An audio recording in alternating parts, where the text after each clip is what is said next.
मयंक शहर में एक फैक्ट्री में मैनेजर की पोस्ट पर काम कर रहा था। उसने अपनी कड़ी मेहनत के दम पर गरीबी से यहाँ तक का सफर तय किया था। आज मयंक को काम करते हुए 2 साल हो गए थे। मयंक अपने गांव वापस जा रहा था। गांव में मयंक की मां अकेली रहती थी।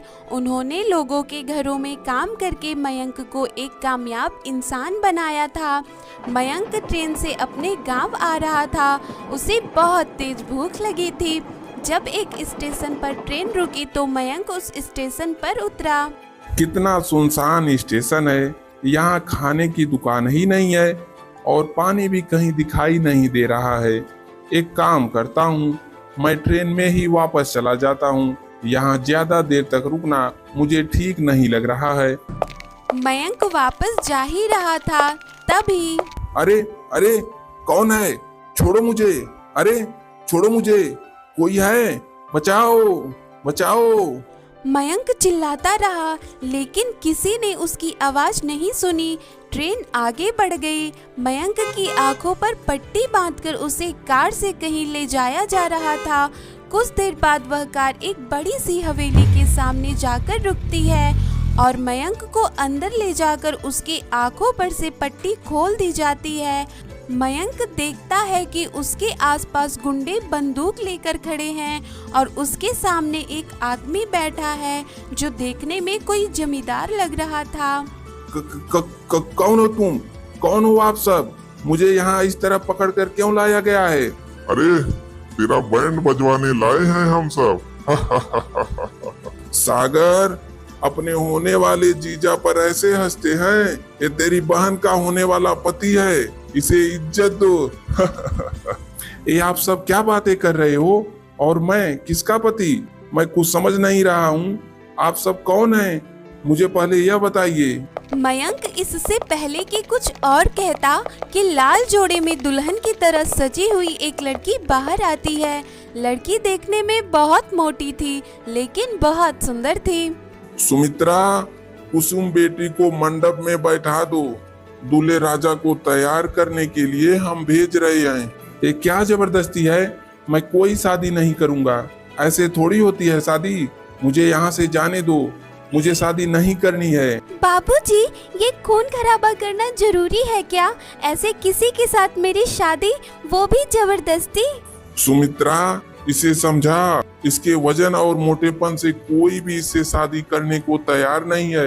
एक तो हम जबरदस्ती इसकी शादी इस लड़के से करवा रहे हैं और ऊपर से यह हमें भाषण देने लगी है। इसको बोलो चुपचाप मंडप में बैठे, नहीं तो अच्छा नहीं होगा। कुसुम बिटिया, तेरे बाबू ठीक कह रहे हैं, तो शादी कर ले, नहीं तो तेरे बाबूजी गुस्से में आ जाएंगे। मयंक मजबूर था। वह उस समय कुछ नहीं कर सकता था। अगर वह शादी नहीं करता तो उसे अपनी जान गंवानी पड़ती। उसने चुपचाप कुसुम से शादी कर ली। कुछ देर पहले जो पिता और भाई गुस्से में मयंक की जान से मारने की धमकी दे रहे थे, अब वो बिल्कुल नॉर्मल हो गए। बेटा, हमें माफ कर दो। हमें मजबूरन यह कदम उठाना पड़ा। हमारी बेटी कुसुम बहुत मोटी है, जिस कारण से कोई लड़का इसे पसंद नहीं करता था। हम बहुत तंग आ चुके थे बेटा। हमें मजबूरी में यह सब करना पड़ा। अब हम चाहते हैं कि हम अपनी बेटी को खुशी खुशी तुम्हारे साथ विदा करें। यह आप लोगों की अच्छी जबरदस्ती है। पहले जबरदस्ती मेरी शादी करवा दी और अब बोल रहे हैं कि मैं उसे विदा करवा कर ले जाऊं। यही है आपकी इंसानियत? हाँ? दूल्हे की यह बात सुनकर सभी लोग शर्मिंदा थे। तभी सुमित्रा बोली, बेटा, मेरी कुसुम बिटिया दिल की बहुत अच्छी है, बस वो थोड़ी मोटी है। बेटा, हमारी कुसुम बेटी को स्वीकार कर लो बेटा। अगले कुछ दिनों तक मयंक कुसुम के घर पर ही रुका, पर वह कुसुम से बात नहीं करता था। वह बिल्कुल चुप रहता था। कुसुम उससे कई बार बात करने की कोशिश करती थी, पर मयंक बहुत गुस्से में था। मयंक मन ही मन ऐसी योजना बना रहा था जिससे वह कुसुम से पीछा छुड़ा सके। और अगले ही दिन वह तैयार हो गया और कुसुम को अपने साथ ले जाने के लिए राजी हो गया। कुसुम बहुत खुश थी कि मयंक ने उसे अपनी पत्नी मान लिया और उसे अपने साथ अपने घर ले जाने को तैयार हो गया। कुसुम ससुराल के लिए विदा होती है, पर मयंक ने सोच लिया था कि वह कुसुम को किसी स्टेशन पर छोड़ देगा और खुद गांव न जाकर शहर चला जाएगा और वहां जाकर वह पुलिस में कंप्लेन कर देगा। अगला स्टेशन आने वाला था। मयंक इसी तैयारी में था कि वह किसी बहाने से कुसुम को अगले स्टेशन पर छोड़े। कुसुम, जो अगला स्टेशन आने वाला है ना, वहाँ पर एक बहुत ही प्राचीन मंदिर है। मैं सोच रहा था कि हमें एक बार वहाँ दर्शन करने के लिए चलना चाहिए। हम फिर अगली ट्रेन पकड़कर अपने गांव चले जाएंगे। पता नहीं यहाँ दोबारा कब आना हो। मैं चाहता हूँ कि हम दोनों यहाँ दर्शन करें।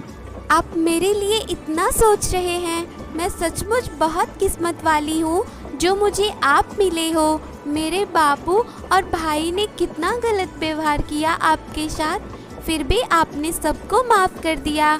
आज आप मुझे मंदिर में दर्शन के लिए कह रहे हैं, ये सुनकर मैं बहुत खुश हूँ। अभी मयंक और कुसुम बातें कर ही रहे थे कि तभी सामने वाली सीट पर दो लड़के आकर बैठ जाते हैं और कुसुम को मोटी कहकर चिढ़ाने लगते हैं। अरे भाई देख तो कितनी मोटी है। हाँ देख तो भाई, लगता है अभी नई नई शादी हुई है। देख तो यार, लड़का तो देखने में कितना सही है यार, पर इसने इस मोटी भैंस में क्या देखा कि उसने इस मोटी से शादी कर ली। मयंक कुछ देर तक उनकी बातें सुन रहा था, लेकिन जब उसे बर्दाश्त नहीं हुआ तो उसने एक आदमी को एक जोर से घूंसा मारा।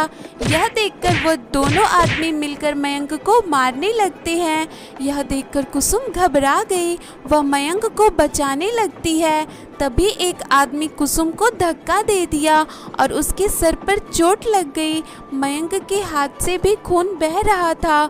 गुंडे ने उसके हाथ पर चाकू मार दिया था। तब तक आसपास के लोगों ने पुलिस को फोन कर दिया और अगले स्टेशन पर पुलिस उन्हें पकड़ लेती है। कुसुम, तुम ठीक तो हो ना? मैं ठीक हूँ, पर आपके हाथ से खून बह रहा है। कुसुम की आंखों में आंसू थे। वह मयंक के सीने से लग जाती है। मयंक को भी कुसुम के लिए प्यार आ जाता है। दोनों को एक दूसरे के लिए दर्द महसूस होता है। कुसुम बहुत अच्छी लड़की थी, बस उसकी गलती इतनी थी कि उसकी शादी जबरदस्ती मयंक से कराई गई। सुनिए, वो स्टेशन तो पीछे रह गया। अब हम मंदिर कैसे जाएंगे? कोई बात नहीं, अगली बार जब तुम्हारे माँ पापा के घर चलेंगे तब मंदिर चले जाएंगे। अब हम सब अपने घर चलते हैं। मयंक अगली ट्रेन से अपने गांव चला जाता है। घर पहुंचकर उसने अपनी माँ को कुछ नहीं बताया। उसने कहा कि किस्मत ने कुसुम को उसकी पत्नी बनाया है और कुसुम यह बात सुनकर बहुत खुश होती है और वो दोनों बहुत प्यार से रहते हैं। कुसुम मयंक की माँ को अपनी माँ से भी ज़्यादा प्यार करती है और उसकी माँ भी कुसुम को अपनी बेटी की तरह प्यार करती थी।